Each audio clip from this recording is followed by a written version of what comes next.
Hi, in this lesson I will talk about the theory of making Arduino piano.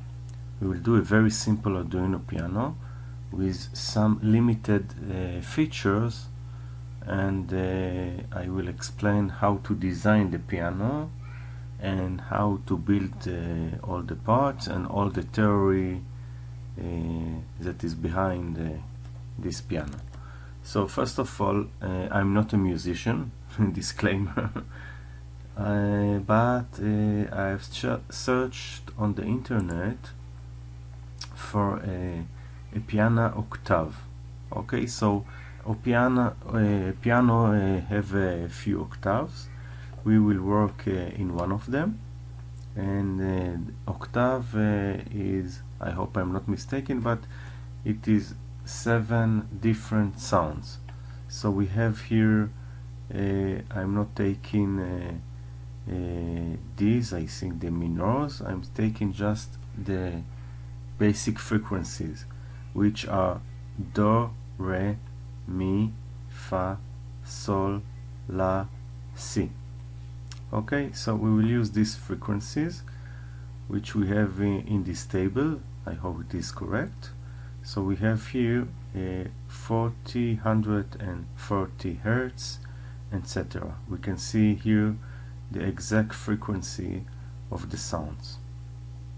Okay, so in order to design such a piano, I need to produce these sounds in my program. So let's talk about how I decided to do this one. Okay. So in order not to have many keys, I decided to measure what is the sound by doing this. These are serial resistors, 7 serial resistors that are connected like this. We have here the 5 volts, and in the downside we have the 0 volts. Okay, what is important to understand that all these resistors in this design must be same value. For example, if you choose a resistor of 1K, this is okay, but all of them should be 1K. If you choose a resistor of 100 ohm, this is okay, but all of the resistors need to be 100 ohm. If you decided to choose 10K resistor, this is okay. So all of this resistor should be 10K resistor. The resistor on the input side must be much higher than the value that you chosen here. So it is the best to use very high value, like for example 100K ohms or 1 mega ohm. Okay, which is 1 million ohms. So now let's do the calculation that I did here. So the ADC in the Arduino has 1024 points. So now we need to calculate the points that we will get in each of the measurement here. Okay, so in order to produce the sound, we will do the following. We'll take this input and connect. In order to get a do, we will connect this wire to here, and then we will have a do. If we would like to get a re sound, we will connect this wire here to here. If you would like to hear the mi sound, we will connect this wire to here. If you would like to hear the si sound, we will connect this wire to here. Okay, so the sounds, the frequencies is this frequency, as we can see here. Okay, so these are our frequencies which I wrote in this text. Now what we else need to know is that the time is 1 divided by frequency. This is a very basic electronic formula. So if you would like to get this number, this frequency, which is 830 Hertz, we need to calculate the time period and cycle of our wave. So what is actually our wave? Our wave basically should be something like a sine wave, okay? But in order to produce a sound, we don't really need the sine wave. We can use a square wave, like here in the picture, and the square wave period is something that is continuous and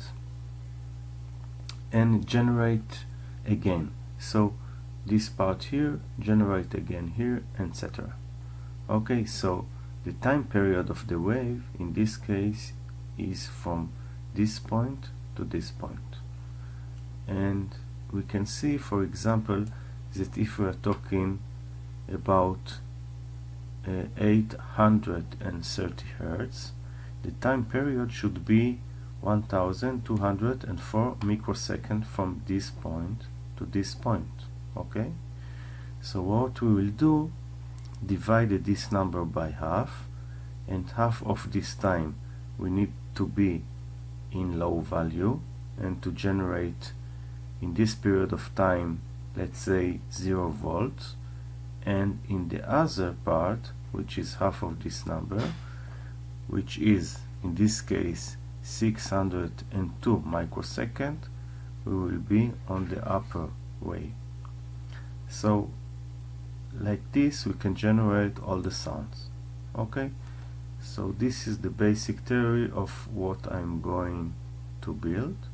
I hope it will work fine. I don't see any problem. So we'll produce a program that will do all this calculation. One more thing, if I am at specific